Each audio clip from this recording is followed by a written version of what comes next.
जय श्री कृष्णा प्रिय दर्शकों, भाई और बहनों, अष्टो चर्चा में आपका स्वागत है। मेरा आपको सादर नमस्कार। इस वीडियो में हम चर्चा करेंगे जो मेष लग्न के व्यक्ति हैं अर्थात एरीज एसेंडेंट है, उनका अक्टूबर माह कैसा गुजरेगा, एक संक्षिप्त पर चर्चा करेंगे। आप नए दर्शक हैं तो कैसे पता करेंगे कि आप मेष लग्न के व्यक्ति हैं, तो अपना बर्थ डिटेल्स किसी अच्छे एस्ट्रो के सॉफ्टवेयर में डालें जो लग्न कुंडली बनकर आती है। उसके यदि प्रथम भाव में अर्थात D1 के प्रथम भाव में अंक 1 लिखा हुआ हो तो आप मेष लग्न के व्यक्ति हुए अर्थात एरीज एसेंडेंट हुए। यह प्रथम भाव है, इसमें 1 नंबर लिखा हुआ अर्थात ये मेष लग्न की कुंडली को इंडिकेट करता है।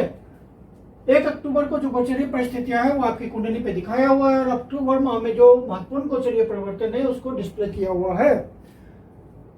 बुध देवता 3 तारीख को तुला राशि में प्रवेश करेंगे। अभी 3 तारीख से पहले छठे भाव पे गोचर कर रहे हैं और फिर पुनः 24 तारीख को 8वें भाव पे गोचर करेंगे वृश्चिक राशि में। उसी तरह से शुक्र देवता पंचम भाव पे गोचर कर रहे हैं और 9 तारीख को कन्या राशि में अर्थात छठे भाव पे गोचर करेंगे अपनी नीच की राशि में। और फिर सूर्य देवता 17 तारीख को छठे भाव से निकल करके सप्तम भाव पे गोचर करेंगे। इस समय छठे भाव पे गोचर कर रहे हैं। और मंगल देवता आपके सप्तम भाव पे गोचर कर रहे हैं और मंथ के लास्ट में 27 तारीख को 8वें भाव पे अपनी ही राशि में स्वराशि में गोचर करेंगे। और बृहस्पति देवता का राशि परिवर्तन हो रहा है 18 तारीख को और अपनी उच्च की राशि में कर्क राशि में प्रवेश कर रहे हैं। और बृहस्पति देवता मेष लग्न के लिए यहाँ पे हंस योग बनाएंगे जो कि एक पंच महापुरुष योग है और उसका रिजल्ट बहुत अच्छा आता है। बृहस्पति देव शुभ भाव पे गोचर करेंगे 28 तारीख को, तो आपके सुख में वृद्धि करेंगे। बृहस्पति देवता एक्सपेंशन देते हैं तो आपके सुखों में एक्सपेंशन देंगे अर्थात सुखों को बढ़ाएंगे। भाग्य भाव के स्वामी हैं और साथ में 12वें भाव के स्वामी हैं तो भाग्य की वृद्धि करेंगे। और चूंकि 12वें भाव के भी स्वामी हैं तो आपका अच्छे कार्यों पे, शुभ कार्यों पे खर्च कराएंगे। बृहस्पति देवता जब खर्च कराते हैं, 12वें भाव से संबंध बनाते हैं, खर्चे से संबंध बनाते हैं तो आपका शुभ कार्यों में, क्रिएटिव कार्यों में खर्च होता है और आप उस खर्च को कर करके प्रसन्न होते हैं, मन संतुष्ट होता है, मन खुशी होता है। किसी तरह का धार्मिक कार्य होता है, आप कहीं चैरिटी कर सकते हैं, कोई भला काम कर सकते हैं, इस तरह का बृहस्पति देव खर्च देते हैं।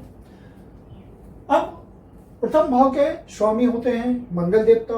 प्रथम भाव आपके हेल्थ को बताता है, आपकी पर्सनालिटी को बताता है।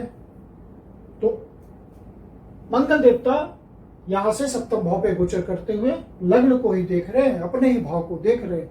लग्न आप हैं और उसके स्वामी मंगल देव हैं तो मंगल देव आपको सुरक्षित कर रहे हैं, आप में उत्साह दे रहे हैं। मंगल देवता उत्साह के कारक होते हैं तो मंगल देवता 27 तारीख से पहले यही गोचर कर रहे हैं और सिद्ध दृष्टि से उनकी डिजायर है, 7वीं दृष्टि से यहाँ पे आपको लग्न को देख रहे हैं। मतलब आप में तेज बना रहेगा, पर्सनालिटी इंप्रूव करेगी।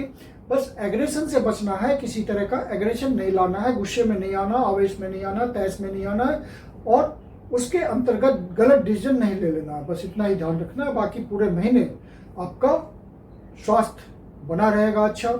और मंगल देवता जब 27 तारीख को वृश्चिक राशि में प्रवेश करेंगे तो है तो आपके लग्नेश, लेकिन चूंकि 8वें भाव पे गोचर करेंगे तो चोट चपेट, एक्सीडेंट, इन सब बातों का ध्यान रखिएगा। गाड़ी ड्राइव करते हैं तो वहां पे सावधानी से आपको गाड़ी चलाना है, किसी तरह की इंजरी ना हो, इस बात का ध्यान रखना है।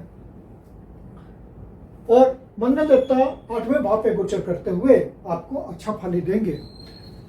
जो भी प्रोडक्शन से जुड़े हुए व्यवसाय में हैं, अपनी फैक्ट्री चलाते हैं, मैन्युफैक्चर करते हैं, कोई प्रोडक्ट निकालते हैं, प्रोडक्टिविटी आपकी बढ़ेगी। यदि आप मैन्युफैक्चर से संबंधित काम धंधे में हैं, 8वें भाव का संबंध मैन्युफैक्चर से होता है, प्रोडक्टिविटी से होता है, तो इन सब बातों से आप जुड़े हुए हैं तो आपको मंगल देवता अच्छा फल देंगे क्योंकि आपके लग्नेश हैं। रिसर्च एंड डेवलपमेंट से जुड़े हुए हैं, डिफेंस से जुड़े हुए हैं, पुलिस सेवा से जुड़े हुए हैं या आप गवर्नमेंट एजेंसी से जुड़े हुए हैं जहां आपको कमीशन मिलता है, और यदि आप दूसरे के धन का मैनेजमेंट करते हैं, इंश्योरेंस सेक्टर से जुड़े हुए हैं, बैंकिंग से जुड़े हुए हैं, दूसरे को लोन प्रोवाइड करते हैं, तो आपको मंगल देवता जब 27 तारीख से यहाँ गोचर करेंगे तो इन क्षेत्रों में आपको अच्छा फल मिलेगा। फिर द्वितीय भाव आपके धन का भाव होता है, एसेट्स का भाव होता है, वाणी का भाव होता है, खान पान का, आदतों का भाव होता है, और इसके जो स्वामी हैं शुक्र देवता पंचम भाव पे गोचर कर रहे हैं। तो पंचम भाव लक्ष्मी स्थान होता है। यहाँ जो भी आप कर्म करते हैं, क्रिएटिविटी से जुड़े हुए हैं, किसी प्रकार के आप प्रोफेशन से, पंचम भाव के प्रोफेशन से जुड़े हुए हैं, फन एंड एंटरटेनमेंट का होता है, यह किसी भी तरह की कला से जुड़ा होता है, जैसे dancing, music, artisanship, modelling, fashion industry, TV industry, film industry, या किसी भी तरह का फन एंड एंटरटेनमेंट इंडस्ट्री से जुड़े हुए हैं आप, तो आपको यहाँ से धन की प्राप्ति होगी। लेकिन शुक्र देवता 9 तारीख को यहाँ से निकल करके कन्या राशि में प्रवेश करेंगे। कन्या राशि इनके नीच की राशि होती है, छठे भाव पे हैं, कर्म से संबंधित है, तो जो भी आप कर्म कर रहे हैं वहाँ आपको अच्छा फल मिलता रहेगा। आप प्रयास करेंगे ज़्यादा तो आपको फिर अच्छे फल की प्राप्ति होगी। और जो भी इस भाव से जुड़े हुए हैं प्रोफेशन से, जैसे डॉक्टर हैं, दूसरे का झगड़ों का निपटारा करते हैं, वकील हैं, जज हैं, तो उन सबको अपने क्षेत्र में प्रयास करने से सफलता की प्राप्ति होगी। और जो नौकरी के लिए प्रयास कर रहे हैं तो उनको भी प्रयास में सफलता मिलेगी, लेकिन मेहनत ज़्यादा करना पड़ेगा। शुक्र देवता का छठे भाव से संबंध तो बना, लेकिन अपने नीच की राशि में बना, तो वहाँ पे आपको मेहनत करना पड़ेगा। बस इतनी सी बात है, मेहनत बढ़ा देना पड़ेगा। और बृहस्पति देवता 18 तारीख से जब यहाँ आ जाएंगे तो आपको इन सब बातों में अच्छा फल मिलेगा, क्योंकि काम धंधे में वृद्धि कराएंगे बृहस्पति देव, सुख देंगे आपको। तीसरे भाव के स्वामी होते हैं बुध देवता, और बुध देवता गोचर कर रहे हैं छठे भाव पे। 3 तारीख को ही मंथ के शुरू में ही तुला राशि में प्रवेश कर जाएंगे, सप्तम भाव पे गोचर करेंगे।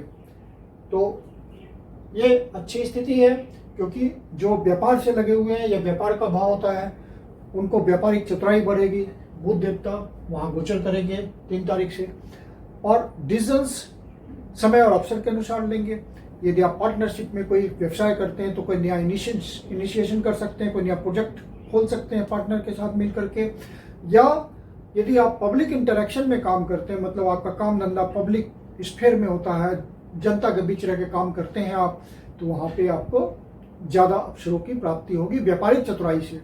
फिर विजडम आपका प्रॉपर हो जाएगा, क्योंकि बुध देवता सप्तम भाव पे गोचर करते हुए लग्न को देखेंगे और आपको चतुराई देंगे। यदि आप नौकरी में भी हैं तो किस तरह से डिसीजन लेना है, वहाँ पे आपको समय और अवसर के अनुसार डिसीजन लेने का मौका मिलेगा और सही से आप डिसीजन लेंगे। और बुध देवता चूंकि आपके तृतीय भाव के स्वामी हैं, तो आप जो भी प्रयास करेंगे वहाँ से आपको सफलता मिलेगी। लेकिन बुध देवता का रिजल्ट बहुत पावरफुल नहीं होगा इस महीने, तो आपको मेहनत करेंगे, आपको सफलता भी मिलेगी, बट हाई मैग्नीट्यूड की सफलता का आसार कम है।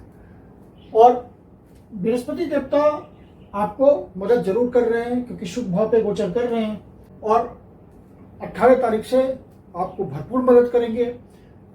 बृहस्पति देवता जिस भाव पे गोचर करते हैं वहाँ एक्सपेंशन देते हैं, तो जो भी आप प्रयास कर रहे हैं बृहस्पति देवता आपको मदद करते चलेंगे, क्योंकि आपके भाग्येश भी हैं, तो भाग्य का संबंध आपके तृतीय भाव से बन रहा है, तो बृहस्पति देवता आपको पूरी मदद करेंगे। यदि आप तृतीय भाव से संबंधित काम धंधे से जुड़े हुए हैं, सेल्स एंड मार्केटिंग से जुड़े हुए हैं, आपके काम धंधे में टूर एंड ट्रेवल इन्वॉल्व होता है, तो आपको अच्छा फल मिलेगा। यदि मीडिया से जुड़े हुए हैं, इलेक्ट्रॉनिक मीडिया, प्रिंट मीडिया से जुड़े हुए हैं, तो वहाँ पे आपको विशेष रूप से बृहस्पति देवता मदद करेंगे।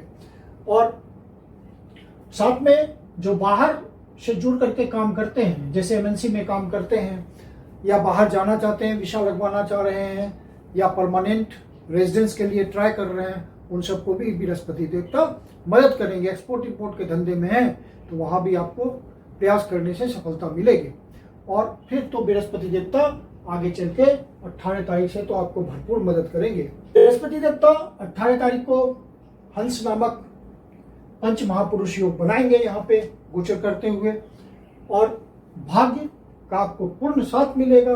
कोई प्रॉपर्टी वगैरह खरीदने के लिए पहले से प्रयास कर रहे होंगे, कोई प्लॉट खरीदना चाह रहे होंगे, फ्लैट खरीदना चाह रहे होंगे, या किसी तरह का मकान खरीदना चाह रहे होंगे, तो वहाँ पे आपको बृहस्पति देवता पूरी मदद करेंगे। भाग्य का साथ मिलेगा, आपके रुके हुए काम बनेंगे। या कोई कन्वेंस खरीदना चाहते हो, वाहन खरीदना चाहते हो, वहाँ भी बृहस्पति देवता आपको मदद करेंगे। लंबी यात्रा करवा सकते हैं जिससे आपको सुख की प्राप्ति होगी, धन की प्राप्ति होगी। कोई हायर एजुकेशन आपको पूरा करवा सकते हैं, भाग्य के थ्रू आपका हायर एजुकेशन पूरा होगा। कोई गुरुजनों से मदद मिल सकती है, कोई धार्मिक स्थान की यात्रा हो सकती है जिससे आपको आध्यात्मिक अनुभूति होगी और चरम सुख की प्राप्ति होगी आध्यात्म के संबंध में। तो इन सब बातों में आपको बृहस्पति देवता बहुत मदद करेंगे। और 18 तारीख से पहले पहले आपको, यदि कोई आप अपनी प्रॉपर्टी को बेचना चाहते हैं, वहाँ भी मदद करेंगे। कोई कन्वेंस बेचना चाहते हैं तो वहाँ आपको बृहस्पति देवता मदद करते हुए मिलेंगे। सूर्य देवता 17 तारीख को सप्तम भाव पे गोचर करेंगे। इससे पहले पहले आपको यहाँ पे छठे भाव पे गोचर कर रहे हैं, कर्म के भाव पे गोचर कर रहे हैं, और पंचम भाव के स्वामी हैं।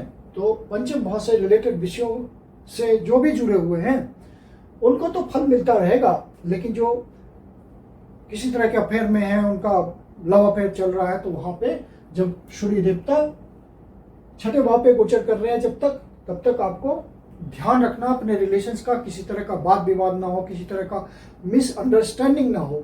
फिर जब सूर्य देवता सप्तम भाव पे गोचर करने लगेंगे तो आपके लव रिलेशन, आप यदि चाहते हैं कि वो शादी में परिणत हो, तो मदद भी मिलेगी सूर्य देवता से, और मंगल देवता भी आपको मदद करेंगे इस मामले। फिर सूर्य देवता जब सप्तम भाव पे गोचर करेंगे तो आपको सरकारी अधिकारियों से भी मदद मिल सकती है। यदि आप किसी बिजनेस से जुड़े हुए हैं और ट्राई करेंगे तो आपको कोई गवर्नमेंट कॉन्ट्रैक्ट मिल सकता है, किसी तरह का उनका फेवर मिल सकता है। फिर वो देवता यहाँ से चल करके 24 तारीख को अष्टम भाव पे गोचर करेंगे। तो अष्टम भाव से रिलेटेड विषयों के लिए ये अच्छा हो जाएगा। और अष्टम भाव से रिलेटेड व्यापार से जुड़े हुए हैं तो वहां पे आपको बुध देवता वृद्धि देंगे। कर्म क्षेत्र की बात करें, भाग्य तो आपका मजबूत हो रहा है, इस पे हमने चर्चा कर ली। 10वां भाव जो कि कर्म की मात्रा को बताता है, आपके कर्म को बताता है, उसके स्वामी शनि देवता ऑलरेडी पहले से 12वें भाव पे गोचर कर रहे हैं, तो कर्म का 12वें भाव से संबंध बन रहा है। तो चूंकि बृहस्पति देवता यहाँ आ जाएंगे और सीधी दृष्टि से उनकी डिजायर होगी कर्म भाव पे, तो कर्म में वो एक्सपेंशन देंगे, उनकी ब्लेसिंग आएगी यहाँ। तो हो सकता है कोई ट्रांसफर, पोस्टिंग, प्रमोशन मिल सकता है, कोई पद स्थापन हो सकता है, कोई ट्रांसफर हो सकता है, जिससे आपको स्टेटस का भी लाभ मिले और आर्थिक लाभ भी मिले। कोई ग्रेच्युटी, पेंशन यदि आपका यहाँ पे रुका हुआ होगा तो उसमें आपको मदद मिलेगी। बृहस्पति देवता यहाँ गोचर करते हुए 5वीं दृष्टि से अष्टम भाव को देखेंगे, 1, 2, 3, 4, 5। तो आपको जो लेगेसी का मामला होगा, कोई रुके हुए धन का मामला होगा, उसमें बृहस्पति देवता बहुत मदद कर देंगे, वो आपका क्लियर हो सकता है। राहु देवता 11वें भाव पे गोचर कर रहे हैं। 11वें भाव पे गोचर करते हुए राहु देवता का गोचर बढ़िया रिजल्ट देता है। और राहु देवता एक्वेरियस में गोचर कर रहे हैं, शो राशि में गोचर कर रहे हैं, पहले से गोचर कर रहे हैं, तो आपको फल मिल भी रहा होगा राहु देवता का। राहु देवता का यदि आपको नेगेटिव फल मिल रहा हो तो आपके ओरिजिनल नेटल चार्ट में राहु देवता की स्थिति जरूर नेगेटिव होगी। तो आप किसी योगी ज्योतिषी को दिखा करके पर्सनल कंसल्टेशन लेकर के उसका उपाय कीजिए। जनरल उपाय यह होता है कि आप किचन में खाना खाएं। और सिमल्टेनियसली केतु देवता पंचम भाव पे गोचर कर रहे हैं, तो यहाँ से संबंधित, जैसे कि आपको कोई यात्रा में कठिनाई हो रही है या बच्चों से संबंध खराब है, बच्चों के प्रति आप ज़्यादा चिंतित हैं, परेशानी ज़्यादा चल रही है, संतान संबंधी इश्यू है मतलब, तो आप अपने ओरिजिनल नेटल चार्ट में संपर्क करके किसी ज्योतिषी से रिमेडी लें और उसको करें। जनरल रिमेडी यह होती है कि काले कुत्ते को खाना खिलाएं।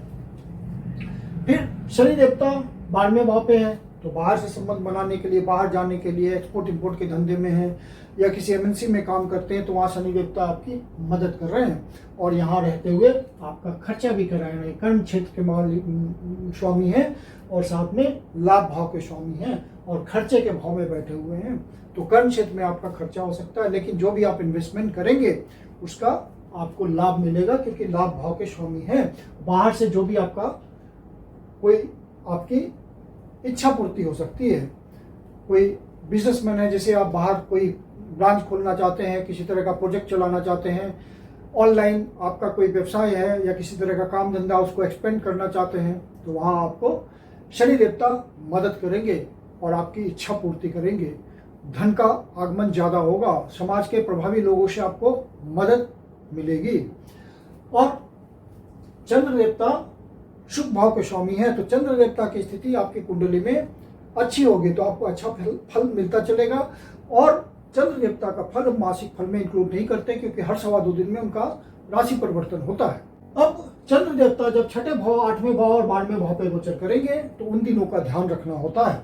चंद्र देवता छठे भाव पे गोचर करेंगे आपके कन्या राशि में 18, 19 और 20 तारीख को। तो इन दिनों अनावश्यक वाद विवाद से बचें और किसी भी तरह का कोर्ट कचहरी का मामला हो तो वहां पे ध्यान रखें, डेट्स को एक्सटेंड कर लें। अपने स्वास्थ्य का ध्यान रखें। यदि आप सीनियर सिटीजन हैं तो मेडिकेशन, योगा, एक्सरसाइज, इन सब बातों के थ्रू अपने आप को फिट रखें। फिर चंद्र देवता 8वें भाव पे वृश्चिक राशि में गोचर कर रहे हैं 24, 25 और 26 तारीख को। तो इन दिनों कोई नेगेटिव न्यूज मिले, मन दुखी हो, मन उदास हो, तो शिव जी के मंदिर में जा करके शिवलिंग का दूध से जल से अभिषेक करें, ओम नमः शिवाय का जाप करें तो शिव जी आपकी पीड़ा हर लेंगे। विष्णु सहस्त्रनाम का पाठ करें। और जब चंद्र देवता 12वें भाव पे गोचर करेंगे मीन राशि में 7 और 8 तारीख को, तो इन दिनों आपका खर्चा बढ़ा हुआ हो सकता है। कोई बाहर की यात्रा भी हो सकती है, तो अपने खर्चे पे नियंत्रण रखिए। मैं कुंदन शर्मा आप लोग का हार्दिक स्वागत करता हूं। यदि आपके जीवन की कोई समस्या है, एस्ट्रोलॉजी के माध्यम से कंसल्टेशन लेना चाहते हैं, तो आप कंसल्टेशन के लिए बुकिंग कर सकते हैं। बुकिंग के लिए व्हाट्सएप नंबर है 9212224956। आप इस पर बुकिंग कर सकते हैं। मेरी अपनी कंसल्टेशन शुल्क होती है। धन्यवाद।